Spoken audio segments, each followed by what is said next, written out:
আজকে বানিয়ে দেখাবো আলুর মোগলাই পরোটা।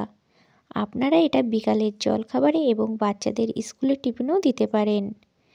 ঘরে থাকা আলু আর আটা দিয়ে এই রেসিপিটি বানিয়ে নিয়েছি। আমরা চুলায় একটা প্যান বসিয়ে দিয়েছি, তাতে দিয়ে দেব পেঁয়াজ কুচি আর লঙ্কা কুচি। এটা আমরা বেশ কিছুক্ষণ ভেজে নেব।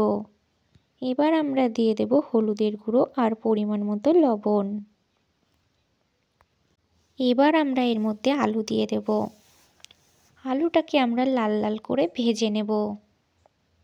আলুটা আমাদের ভাজা হয়ে গেছে। এবার আমরা এর মধ্যে দিয়ে দেব ধনেপাতা কুচি। আলুর সঙ্গে ধনেপাতা কুচিটা খুব সুন্দরভাবে মিশিয়ে নেব। আমাদের আলুটা পুরোপুরিভাবে রেডি হয়ে গেছে। এবার আমরা নামিয়ে নেব। এইদিকে আমরা একটা বাটিতে নিয়ে নিয়েছি ময়দা। এতে দিয়ে দিলাম পরিমাণ মতো লবণ, 1 চামচ চিনি, একটু সামান্য বেকিং পাউডার, 2 চা চামচ দিয়ে দেব আমল দুধ। এবার আমরা এটা সব কিছুর সঙ্গে মিশিয়ে নেব। এবার আমরা উষ্ণ গরম জল দিয়ে এটা মাখিয়ে নেব। একটা সুন্দর নরম সফট ডো বানিয়ে নেব। এবার আমরা এটা 15 মিনিটের জন্য রেস্টে রেখে দেব। 15 মিনিট পরে আবারও আমরা ফিরে আসলাম। আপনারা দেখতেই পাচ্ছেন এটা কত সুন্দর নরম আর সফট হয়েছে। এবার আমরা একটা লেচি করে নেব, দিয়ে বড় রুটির আকারে বেলে নেব। আমরা পরোটা বানানোর জন্য যে আলুগুলো ভেজেছিলাম সেটা আমরা 3 ভাগের 1 ভাগ দিয়ে দেব। এবার আমরা এর মধ্যে একটা ডিম ফাটিয়ে দেব আর দিয়ে দেব পরিমাণ মতো লবণ। দিয়ে এই আলু ভাজার সঙ্গে এই ডিমটা ভালোভাবে এরকমভাবে মিশিয়ে নেব।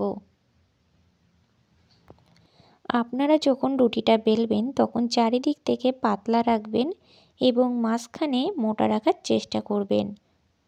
এবার আমরা এটা ভাঁজ করে দেব। আমি ঠিক যেভাবে ভাঁজ করছি আপনারাও ঠিক এইভাবে ভাঁজ করে দেবেন। মোগলাই পরোটা আমরা 4 ভাঁজে ভাঁজ করে নিলাম। আপনারাও ঠিক এইভাবে 4 ভাঁজে ভাঁজ করে নেবেন। এই দিকে আমরা চুলায় প্যান বসিয়ে দিয়েছি। আমাদের তেল গরম হয়ে গেছে। এবার আমরা পরোটাটা ছেড়ে দেব। এটা বেশি হিট দিয়ে ভাজবেন না, আবার একদম বেশি লো হিটেও ভাজবেন না। একদম মিডিয়াম আঁচে রেখে এই পরোটাটা ভাজবেন।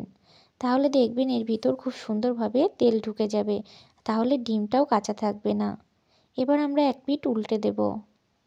আপনারা দেখতেই পাচ্ছেন আরেক পিঠ কত সুন্দরভাবে ভাজা হয়েছে। আমাদের এটা পুরোপুরিভাবে রেডি হয়ে গেছে।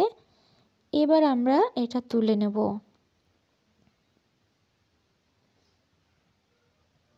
আপনারা চাইলে এই মোগলাই পরোটাতে অনেক রকমের মশলা ব্যবহার করতে পারেন, কিন্তু আমি এটা একদম সিম্পলভাবে ঘরোয়া পদ্ধতিতে বানিয়েছি। আপনারা দেখতেই পাচ্ছেন এটা কত সুন্দর একটা কালার এসছে আর এটা নরম সফটও হয়েছে। আমি এবার চাকুর সাহায্যে এইভাবে পিস পিস করে কেটে নেব।